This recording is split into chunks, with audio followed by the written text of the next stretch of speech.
Padre Santo, venimos ante ti a suplicarte y a rogarte, Señor, que perdones nuestras iniquidades, nuestras maldades. Reconocemos, Señor, que tú eres un Dios santo, un Dios misericordioso, pero también eres un Dios justo, un Dios temible. Eres, oh Dios, desde tus santuarios, el Dios de Israel, el que da fuerza y vigor a su pueblo, Señor. Por eso clamamos, Señor, pedimos que tú estés en medio de nosotros y que tú seas quien sea exaltado, glorificado, honrado en este estudio, que tú seas dado a conocer, Señor, y que tú toques los corazones y cambies las vidas, Señor. Pedimos que en esta tarde-noche, Señor, tú seas realmente dado a conocer, Señor, y puedan ver la necesidad urgente, Señor, de ser salvado por ti, Señor. Estamos en un tiempo muy fuerte, muy difícil, Señor, pero sabemos que tú nunca, nunca, Señor, estás fuera del control de todo esto, Señor. Pedimos, Señor, que tú nos des fuerzas, nos des, Señor, la gracia que necesitamos para poder pasar por estas situaciones, Señor, y poder ser día a día más fuertes, tener más ese crecimiento espiritual que tú quieres que tengamos, Señor. Bendícenos, Señor, con ese estudio. Bendice, Señor, a las personas que van a escuchar a través de las redes sociales. Pedimos, Señor, que llegue a muchos oídos, Señor, y que ellos puedan, Señor, realmente ver tu mano poderosa obrar en ellos. En el nombre de Cristo Jesús, amén y amén. Hoy es martes de estudio bíblico y vamos a continuar con Marcos capítulo 12. Vamos a ver del 28, el versículo 28 al 34. No, vamos a ver hasta el 37. Hasta el 37. El tema, el gran mandamiento. Vamos a recordar un poquitito dónde nos quedamos la última vez. La semana pasada los saduceos fueron los que entraron en acción, se acercaron con malas intenciones al Señor Jesús, formularon una pregunta sobre la resurrección y el Señor les había respondido de una forma muy, muy bonita, muy hermosa. Ellos, ¿qué pasó? Fracasaron.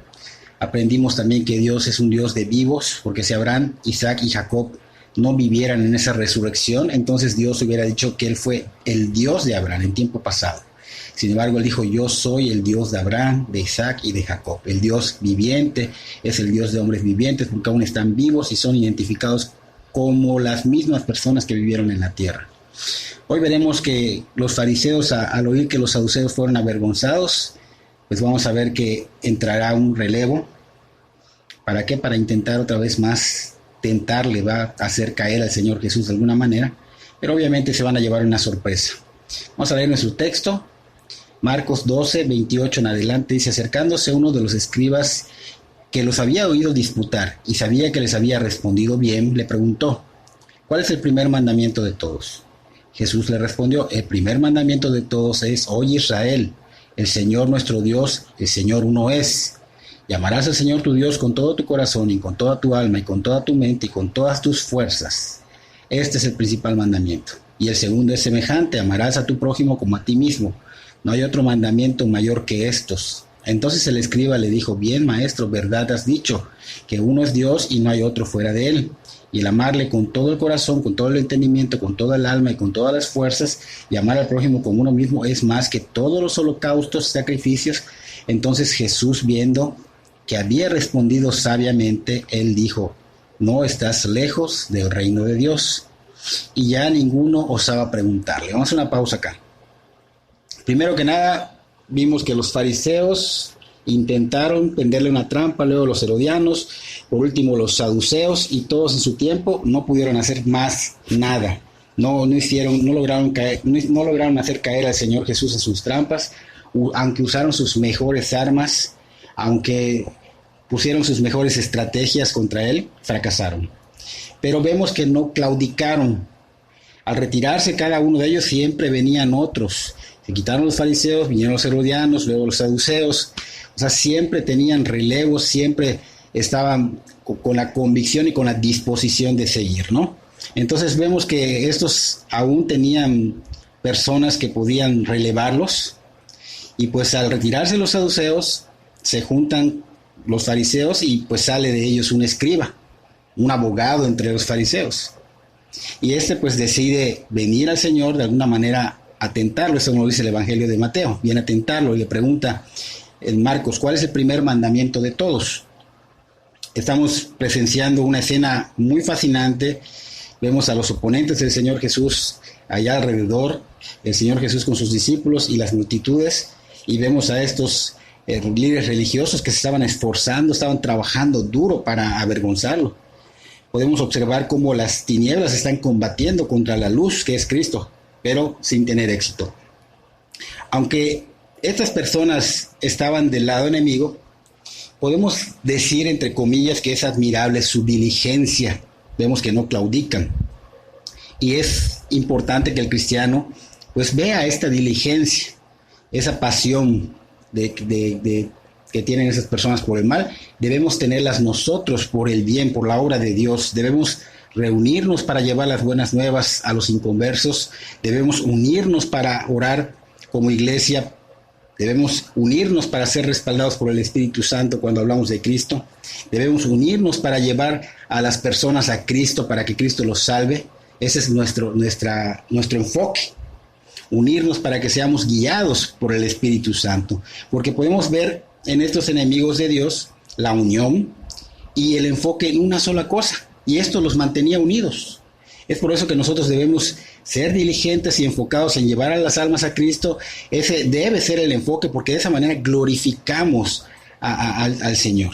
Glorificamos su santo nombre. Entonces, esto nos debe mantener unidos y enfocados en todos estos puntos. La finalidad de estos líderes religiosos, obviamente no se admira, ¿no? Pero su fidelidad a combatir, su unión, el verlos derribados y ver cómo otros vienen y los relevan, y mientras se levantan estos y se apoyan, vemos una convicción, vemos una diligencia, vemos una disposición. Estos se juntaron para estar en contra del ungido de Dios. Y esto que estaba pasando ya estaba escrito hace más de 1000 años atrás. O sea, en el Salmo 2, capítulo 2, versículo 2, dice: se levantarán los reyes de la tierra y príncipes consultarán unidos contra Jehová y contra su ungido. Estaba profetizado. Sabemos que esta pregunta que hace este fariseo, diciéndole al Señor, ¿cuál es el primer mandamiento de todos? Pues obviamente fue malintencionada, no fue como una buena intención. Ellos formularon a través de esta cita bíblica una trampa en forma de pregunta, esperando que su respuesta pues vaya en contra de la ley, para que puedan acusarlo ante el pueblo, porque el pueblo era muy importante para ellos, porque podían hasta lincharlos, para poder acusarlo de blasfemo, ¿no? En esos tiempos, los rabinos tomaban en cuenta 613 mandamientos de la ley, y los distinguían desde el más grande hasta el menor, y pensaban que algunos mandamientos podían ser ignorados o violados, y tal vez de allá se agarraron para tentar al Señor, ¿no? El Señor Jesús, pues obviamente conociendo las malas intenciones del corazón, porque Él conoce todo, pues le responde con Deuteronomio, capítulo 6, versículo 4, donde dice: oye Israel, el Señor nuestro Dios, el Señor uno es, y ama a Dios con todo tu corazón, con toda tu alma, con toda tu mente y con todas tus fuerzas. Ese es el principal mandamiento. O sea, de una manera, el Señor usa las escrituras, ¿no? El Señor le dice a esos fariseos que hay un solo Dios, y que ese Dios hay que amarlo con todo el corazón, con toda el alma y con toda la mente y la fuerza. Pareciera que el Señor Jesús estaba haciendo imposible algo de obedecer, porque amar a Dios con todo esto verdaderamente es imposible de obedecer. ¿Por qué? Porque la naturaleza del hombre es pecaminosa, es caída. Entonces, con esta cita bíblica se muestra la evidencia de la incapacidad del hombre para obedecer la ley de Dios. Ningún ser humano con la naturaleza caída puede amar a Dios con todo su corazón, con toda su alma, con toda su mente y con todas sus fuerzas durante las 24 horas del día. Por eso se hacían holocaustos todo el tiempo para el perdón de pecados, porque humanamente es imposible. Y la desobediencia total es pecado, y la desobediencia a medias también es pecado, y no solo es por este pecado, sino que también por los demás pecados que cometemos en el día a día. Es por eso que la Biblia dice que nosotros, toda la humanidad, estamos destituidos de la gloria de Dios, estamos condenados por nuestra naturaleza, por nuestra incapacidad para cumplir este grande mandamiento. Entonces esta es la razón por la que el Señor Jesús les estaba recordando a los fariseos de su incapacidad. Él estaba dando esta cita para que puedan ver su incapacidad de poder guardar esta ley de Dios. Él estaba tratando de hacerles ver su total ruina espiritual y su necesidad de un Salvador, porque a través de la ley ellos no podían ser salvos. La ley que estaba haciendo los condena, y la ley eso hace, condena a todo ser humano, pero no quiere decir que sea mala, es útil, es un ayo, nos lleva de la mano, es de bendición. Sin esa ley no podríamos ver que estamos realmente mal, que estamos yendo mal, que estamos condenados, que estamos sentenciados, que estamos yendo a un sufrimiento, a una tortura. Entonces es muy importante. Necesitamos, a través de la ley nos muestra también que que necesitamos una purificación de pecado, y que es la que el Señor nos da la esperanza, porque es la que el Señor Jesús ofrece. Y obviamente cuando el Señor Jesús la ofrece, también nos da la presencia del Espíritu Santo, que es la que vive en los corazones de los redimidos, y obviamente pues esto nos hace posible amar a Dios, porque sin ello es imposible amar a Dios en cualquier nivel. Pero como cristianos hemos sido limpiados del pecado, tenemos al Espíritu Santo morando en nosotros, en cada cristiano. Entonces, ahora, ¿cómo podemos empezar a amar a Dios de la manera en que deberíamos? Él nos enseñó en el Evangelio de Juan, capítulo 3, versículo 16, cómo debe ser. Dice, de tal manera amó Dios al mundo, que dio a su Hijo unigénito, para que todo aquel que en Él crea no se pierda, mas tenga vida eterna. Entonces, ¿cómo podemos empezar? Primero que nada, reconociendo el amor de Dios a través de la muerte de su Hijo en la cruz del Calvario. Necesitamos experimentar ese poder cuando nos convertimos. Viene un cambio sobrenatural, que se puede decir como una metamorfosis, una transformación, y ese poder lo hace posible, porque si no es imposible. Ese poder lo tiene cada persona convertida. Nos es dado por el Espíritu Santo, que es Dios mismo. A través del Espíritu Santo somos guiados a toda verdad. Y de hecho dice, más el Consolador, el Espíritu Santo, a quien el Padre enviará en mi nombre, nos enseñará todas las cosas y nos recordará todo lo que Él nos ha dicho. Así que, así como aquel hombre en Marcos capítulo 9, versículo 24, le había pedido a Dios que le ayudara con su incredulidad, así también nosotros podemos pedirle a Dios que nos ayude en áreas donde no lo amamos con todo nuestro corazón, con toda nuestra alma, con toda nuestra mente y con todas nuestras fuerzas. Y el Espíritu Santo nos va a ayudar, porque es lo que quiere Dios, es su voluntad. Entonces no podemos amar a alguien que no conocemos. Por eso es importante, el Señor ha dicho que nos jactemos en eso, en conocer que Él es Dios y que trae misericordia. Y luego más adelante dice que va a traer juicio. Por eso es importante enfocarnos en conocer a Dios. Debe ser nuestra primera prioridad. Conforme lo vayamos conociendo, vamos a crecer en amor y vamos a poder amarlo cada vez más. A través de la fidelidad a Dios, en esos tiempos como estamos hoy día, pasando estas enfermedades, esta cuarentena y todas estas luchas y pruebas, vamos a crecer cada día más y va a haber un profundo y grande amor por Dios. Si nos enfocamos en buscar el reino de Dios y su justicia, si nos apasionamos por estudiar la palabra de Dios, si nos disciplinamos, porque todo es disciplina. ¿Qué pasa cuando vas a trabajar? Pues tú tienes un horario para trabajar y te autodisciplinas para poder cumplir con ese horario y para poder sacar todo lo que la meta que te han puesto. Entonces, eso es igual, tenemos que disciplinarnos. Si nos disciplináramos en orar, en obedecer, para honrar a Dios y lleváramos de veras el Evangelio a todo lugar donde vayamos, si conociéramos más de su carácter, de su naturaleza, de su compasión, de su misericordia, y conociéramos su gracia en general, veríamos su amor por nosotros y también conoceríamos que Él aborrece el pecado, conoceríamos su santidad y su justicia, y a través de estas disciplinas espirituales, el amor de Dios crece en nosotros y nos hace madurar. Solo así vamos a llegar a amarlo sobre todas las cosas.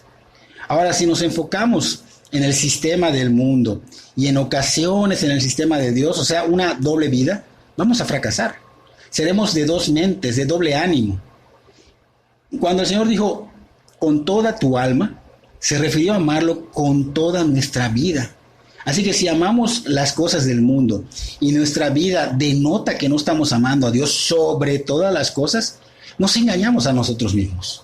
Porque el Señor Jesús fue clarísimo cuando dijo, el que me ama, mi palabra guardará, o sea, mi palabra vivirá. Si no la guardamos, si no la vivimos, o si la vivimos a medias, eso es una tibieza. Es alguien que tiene dos mentes, que es de doble ánimo, que lleva una doble vida. ¿Qué quiere decir eso? Que es hipócrita. Entonces, no creamos que estamos amando al Señor, o sea, a Dios con todo nuestro corazón, con toda nuestra mente y con toda nuestra alma. Cuando Él dijo con toda nuestra mente, en la mente existen pensamientos que son los que producen nuestras acciones en nuestra alma. O sea, en nuestras vidas hay una conexión, alma, mente y corazón. Por eso en Romanos capítulo 12, versículo 2, Pablo dice, no os conforméis a este siglo, sino transformaos por medio de la renovación de vuestro entendimiento para que comprobéis cuál sea la buena voluntad de Dios, agradable y perfecta. Entonces esto significa que no debemos vivir según los criterios o el sistema de este mundo y del tiempo presente. Debemos cambiar nuestra manera de pensar para que así cambie nuestra manera de vivir. Es un cambio de mente a la mente de Cristo. De esa manera vamos a conocer lo que es bueno ante Dios, lo que es grato ante Dios, lo que es perfecto ante Dios, y esto es su buena voluntad. Nuestro corazón involucra alma, mente, o sea, pensamientos, emociones, voluntad, conciencia. Así que todo esto debe ser gobernado por Cristo. Él debe ser el amo y dueño de todo, movido a través de la palabra de Dios y el Espíritu Santo. Pero tiene que haber convicción, tiene que haber disposición, tiene que haber rendición. Si no hay convicción, disposición, rendición, estamos perdidos. Nuestra relación con Dios no es algo para gente desanimada o fluctuante, o sea, de doble ánimo, de doble vida, de doble mente. Porque cuando esto pasa, evidencia una tibieza espiritual. Y en Apocalipsis capítulo 3, versículo 16, dice el Señor, por cuanto eres tibio y no frío ni caliente, te vomitaré de mi boca. El Señor está diciendo que lo que es la frialdad es que realmente no conoces de Dios. Pero lo que es el estar caliente es que tú ya tienes una relación con Dios y estás viviendo conforme a la palabra de Dios. Pero si tú estás entre frío y caliente, quiere decir que hay una tibieza, o sea que estás viviendo fluctuante. O sea, y el Señor te dice, no te quiero sacar de mi corazón. No te quiero, me imagino que habrán probado agua tibia, causa como que causa esto. Entonces el Señor está diciendo, no quiero sacarte de mi corazón, te quiero tener. Mira, hay tiempo, arrepiéntete, seamos calientes, volvamos a alinearnos, volvamos a nuestro primer amor. Y nuestro primer amor es Cristo, cuando venimos la primera vez que estamos totalmente apasionados. Cuando el Señor Jesús dijo que el segundo mandamiento es semejante, Él estaba diciendo que estaban relacionados, que tienen un peso similar. Amar a Dios naturalmente conlleva a amar al prójimo, y esto es lo que le agrada a Dios. En primera de Juan capítulo 4 versículo 20 hace explícita esta conexión. Dice, si alguno dice yo amo a Dios y aborrece a su hermano, es mentiroso, porque el que no ama a su hermano al cual ha visto, ¿cómo puede amar a Dios a quien no ha visto? Entonces estamos viendo que hay un mandamiento así que es confuso, ¿no? Pero no significa que debamos amarnos a nosotros mismos antes de poder amar a alguien. O sea, realmente la psicología enseña esto, ¿no? Nosotros, nuestro yo y el egocentrismo y ámate, eso es lo que enseña la psicología. Nosotros no necesitamos de la psicología, no necesitamos de una sabiduría del hombre. Si somos nosotros analíticos y a través de las escrituras, nos daremos cuenta que la psicología va en contra de lo que el Señor Jesús está estipulando como mandamiento. Eso significa que nosotros ya nos amamos demasiado. Somos egocentristas. Antes de ser de Cristo, el amarnos era una de las cosas que impedían la rendición al señorío del Señor Jesús. El egocentrismo, el egoísmo, la independencia, la autocompasión, la autorrealización, etc.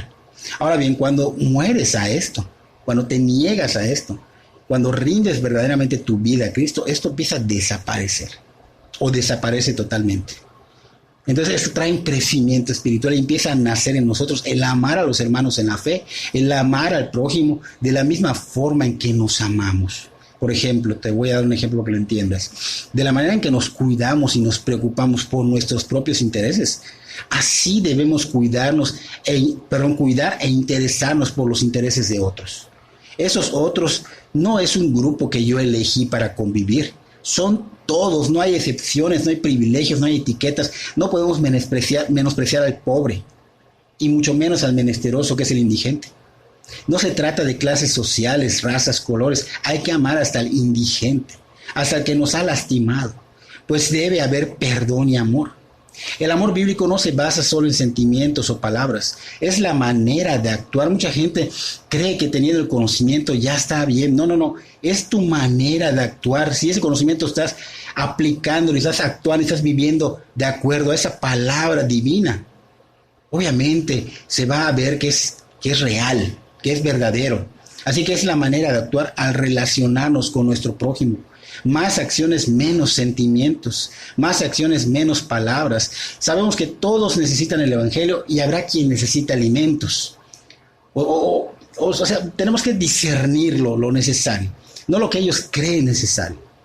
Por ejemplo, en el caso de tu familia, que sea notable en tus acciones que amas a Dios, no solo en palabras, sino que haya evidencia, que tus acciones evidencien el amor de Dios. Por ejemplo, Cristo, que es el ejemplo supremo, pues si te das cuenta en todo su caminar, prácticamente está mostrando qué necesidades hay. Por ejemplo, unos amor, otros consuelo, otros dirección. Cada vez él caminaba diferentes cosas, ¿no? Consuelo, dirección, otros disciplina. Pero lo primordial de lo primordial que él nos enseñó es que todos necesitaban la palabra de Dios, el Evangelio y la oración. Eso es lo más importante. El amor de Dios es el que nos impulsa a amar a Dios y amar a los demás. Porque si no hubiera ese amor de Dios, no podemos amar a Dios. Entonces su amor es el que nos impulsa a amarlo y amar a los demás. Entonces podemos verlo a través de toda su palabra, de toda la Biblia. Su amor es evidente, sin quitar su justicia, desde luego.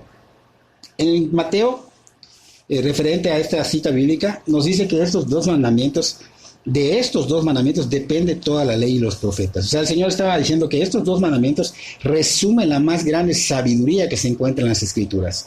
Él también está diciendo que estos mandamientos sirven como guía para las personas que no están seguros de lo que Dios quiere que hagan en una situación particular o personal. Si amamos a Dios y a nuestro prójimo, entonces podemos confirmar que estamos en completo acuerdo a la ley de Dios sin peligro de estar cambiando una jota o una tilde. Si Dios es real en nuestras vidas, se va a mostrar por la presencia de este amor hacia Dios y hacia los demás. Moisés resume todo esto con los 10 mandamientos. Cristo lo convierte de 10 en 2. Aunque este escriba solo había preguntado cuál era el principal mandamiento, el Señor Jesús fue más allá y también le indicó cuál era el segundo mandamiento en importancia. Para eso, nuevamente vuelve a citar las Escrituras. Levítico capítulo 19, versículo 18 dice: no te vengarás ni guardarás rencor a los hijos de tu pueblo, sino amarás a tu prójimo como a ti mismo, yo Jehová. El escriba quedó admirado por la respuesta del Señor Jesús y se lo externó. Dijo: bien, maestro, verdad has dicho, que uno es Dios y no hay otro fuera de él. Y esto lo diferenciaba claramente de los demás escribas y de los líderes religiosos, porque los demás nunca hubieran admitido nada bueno del Señor Jesús. No era fácil que un hombre como este, escriba, perteneciente al concilio y al judaísmo, comprendieran las palabras del Señor y estuvieran de acuerdo con él. Y entonces tal vez esta confesión, solo tal vez, fue la causa por la que el Señor Jesús le dijo que no estaba lejos del reino de Dios. El escriba se dio cuenta, y nosotros también debemos darnos cuenta, que Dios no está interesado en una actividad religiosa, en un cumplimiento, no. Lo que está buscando Dios es nuestro corazón. El estudio, las prédicas y las reflexiones, el llenarnos del conocimiento, solo tienen valor cuando están ligados al amor de Dios y al prójimo. O sea, cuando se hacen vívidas, cuando las vivimos. El Señor reaccionó de alguna manera diferente, porque este escriba estaba, pues, como que cerca del reino de Dios. Pero no quiere decir que estaba dentro del reino de Dios. El Señor le dijo que no estaba lejos. Y esta diferencia, pues, obviamente también es vital. ¿Qué le faltaba a este escriba? Los siguientes versículos lo dicen. Marcos 12, 35 al 37 dice: enseñando Jesús en el templo, decía: ¿cómo dicen los escribas que el Cristo es el hijo de David? Porque el mismo David dijo por el Espíritu Santo: dijo el Señor a mi Señor, siéntate a mi diestra hasta que ponga a tus enemigos por estrado de tus pies. David mismo le llama Señor, como pues es su hijo. Y gran multitud del pueblo le oía de buena gana. Hacemos esa pausa acá. Y podemos ver que a este escriba y a toda la humanidad nos falta creer en el Señor Jesús como el legítimo descendiente de David, pero también como su Dios y su Señor de David y Salvador, y también para nosotros, nuestro Dios y único Salvador y Señor. Entonces, solo así podía el escriba entrar al reino de Dios. Solo así entraremos nosotros al reino de Dios. El Señor Jesús llegó al corazón del asunto, diciéndole a este escriba y escuchando a los demás líderes religiosos en el templo, en realidad ¿saben quién soy? Prácticamente les decía, ¿saben quién soy? Y esos líderes religiosos pensaban que ellos sabían todo lo que había que saber acerca del Mesías.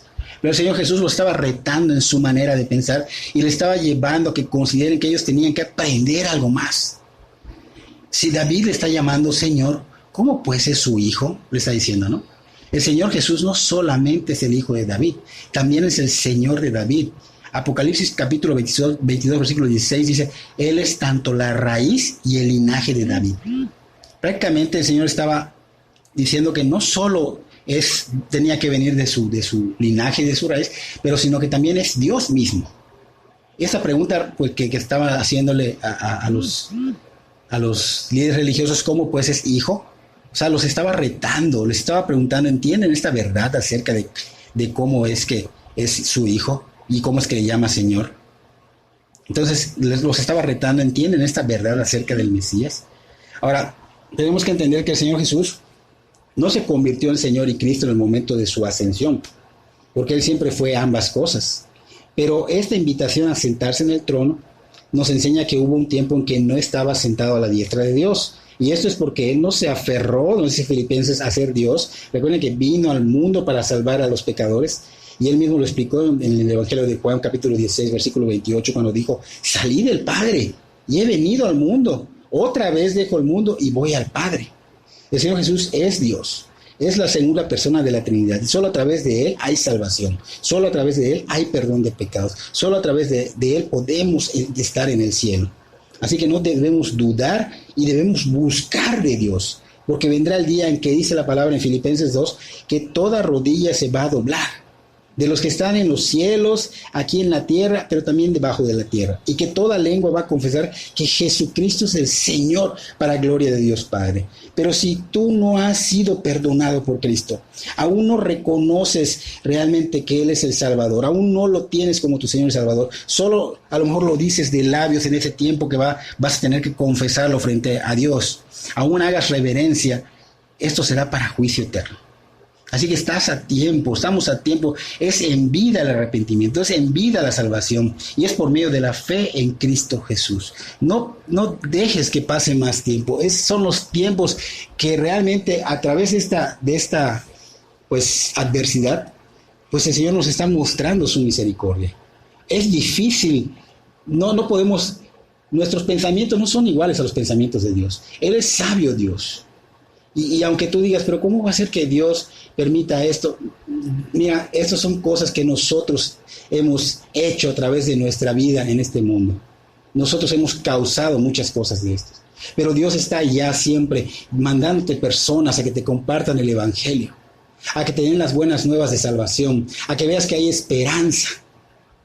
Y cuando Dios trae paz Cristo trae paz para con Dios, trae también una paz que sobrepasa todo entendimiento humano. Que a pesar de cualquier adversidad como esta, tú vas a estar en paz porque sabes que Dios está en control y así se caiga el cielo en pedazos. Dios está contigo y Dios es sabio, y Dios hará todo lo bueno para su gloria. Y tú estás involucrado cuando eres del Señor en ese reino de Dios. Espero que este estudio te sirva para que medites, hagas conciencia y hoy mismo busques del Señor. Señor, te damos gracias por tu bendita palabra, glorificamos tu santo nombre. Pedimos, Señor, que tú obres en la vida de los espectadores, de los oyentes, Señor, que ellos puedan ver la necesidad urgente de buscar, Señor, de arrepentirse, de Señor, creer en ti y convertirse a ti, Señor, y que puedan ver, Señor, que no hay otra manera, Señor, que no podemos comprar, que no podemos hacer obras, que no podemos hacer nada para poder obtener esto, Señor, que es por gracia, Señor, ese regalo de amor que tú nos das inmerecido, Señor. Bendícelos, bendice la congregación, bendícenos, Señor, siempre con tu presencia, Señor, y gracias, Señor, porque nos das la esperanza, Señor, esa esperanza viva. En el nombre de Cristo Jesús, amén y amén.